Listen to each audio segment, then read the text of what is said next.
তবে আমার কাছে খুব আশ্চর্য লাগছে, যা বক্তব্য শুনলাম সে বক্তব্যতে মনে হচ্ছে পুলিশের ফায়ারিংয়ে কম লাগছে এদের সিভিলিয়ান প্লেসে হাতে 7.62, আপনারা নিজেই দেখছেন 7.62 মানে 7.62 রাইফেল। এখন ইনভেস্টিগেশন করার ম্যাসিভ ইনভেস্টিগেশন দরকার যে এরা কারা, কাদের হাতে এই রাইফেল, যেটা প্রহিবিটেড রাইফেল, কাদের হাতে এটা আসছে, এই এলাকাতে কে কারা দিচ্ছে।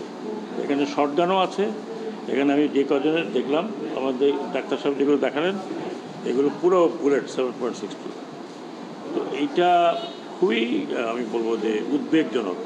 এক তো পুলিশের হাতে আছে, ইউনিফর্ম তার হাতে আছে, কিন্তু সিভিল ড্রেসে কারা আনসার এলাকাতে গিয়ে তারা বাইরেও হয়নি, তারা কিন্তু আনসার গেটের মধ্যে তাদেরকে এরকমভাবে ফায়ার করছে। আরও নাকি কিন্তু মাত্র 7-8 জন ওদের আনসার যে হসপিটাল ফ্যাসিলিটি সেখানেও আছে। এটা ওকে খুবই মারাত্মক। মানে তার মানে হচ্ছে যে আমরা সিভিলিয়ানকে আর্ম করেছি। এই প্রসঙ্গে একটু বলবো, আমরা মাঠে আসলে পুরো সময়টাই ছিলাম। আমরা দেখেছি যে বিভিন্ন পয়েন্টে, যাত্রাবাড়ি থেকে শুরু করে মোহাম্মদপুর, যেসব পয়েন্টে গিয়েছি, মিরপুর, আওয়ামী লীগের সশস্ত্র নেতাকর্মী পুলিশ। আমি কোন লীগ বুঝি না, আমার কথা হচ্ছে যে প্রহিবিটেড বোর্ড, এক নম্বর প্রহিবিটেড বোর্ড নিশ্চয়ই বোঝেন, যেটা বাইরে পাওয়া যায় না, নিষিদ্ধ বোর্ড, যেটা সিভিলিয়ানের হাতে যাওয়ার কথা না, সেটা অথরাইজড পুলিশকে করা হয়েছিল, র্যাবকে করা হয়েছিল। সেই ওয়েপন কীভাবে এদের হাতে গেল এবং এই ওয়েপনের ফায়ারিং এই আপনার আনসারদের ওরা তো বাইরে হয়নি, 1-2 জন হয়তো ছিল, তাদের ওখানে ফায়ার করলো। এবং আমাকে ভিডিও আমি দেখলাম, একটা সিভিলিয়ান ছেলে 7.62 হাতে নিয়ে চলে গেছে। তার মানে এই রাইফেল আর ফেরত আসে নাই। এটা হতে পারে একটা দেশে?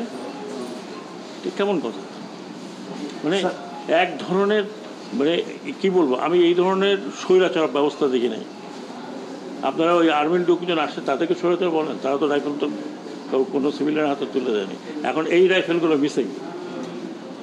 তো এই প্রসঙ্গে আমি একটা সুযোগ পেয়ে বলছি, যাদের হাতে এই আনঅথরাইজ ওয়েপন আছে, আগামী 7 দিনের মধ্যে তারা নির্দিষ্ট থানায় জমা দেবেন। যদি জমা না দেন তাহলে 2টা চার্জ লাগবে। একটা হচ্ছে অবৈধ ওয়েপন, আর একটা হচ্ছে সরকারি নিষিদ্ধ ওয়েপন আপনাদের হাতে। সেটার জন্য আন্তর্জাতিক আদালতও যাওয়া যেতে পারে যে একটু কোথা থেকে পেয়েছেন। This is known as prohibited board, নিষিদ্ধ বোর্ড 7.62। আমার পিছনে যারা আছেন সেনাবাহিনী অফিসার, ওনারাও সেনাবাহিনী অফিসার, জিজ্ঞেস করেন এটা প্রোহিবিটেড বোর্ড কিনা। This is known as prohibited board. তো সেটা কীভাবে গেল?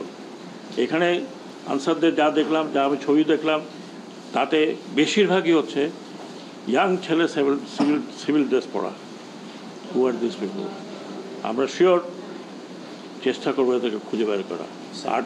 আর যদি ভালো চান, আমি অফার করছি এই রাইফেলগুলো ফেরত দিতে হবে ইন 7 days টাইম। আজকের থেকে 7 দিন মানে কয়দিন?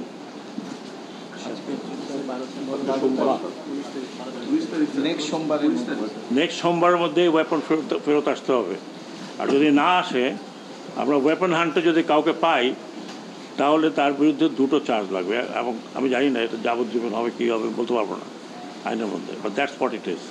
আপনারা থানায় দেন, জমা দেন, নিজেরা না দেন কারোর মাধ্যমে দেন, যেটাই হোক এই রাইফেলগুলো ফেরত দরকার আমাদের। না হলে আমরা হান্টিং শুরু করব।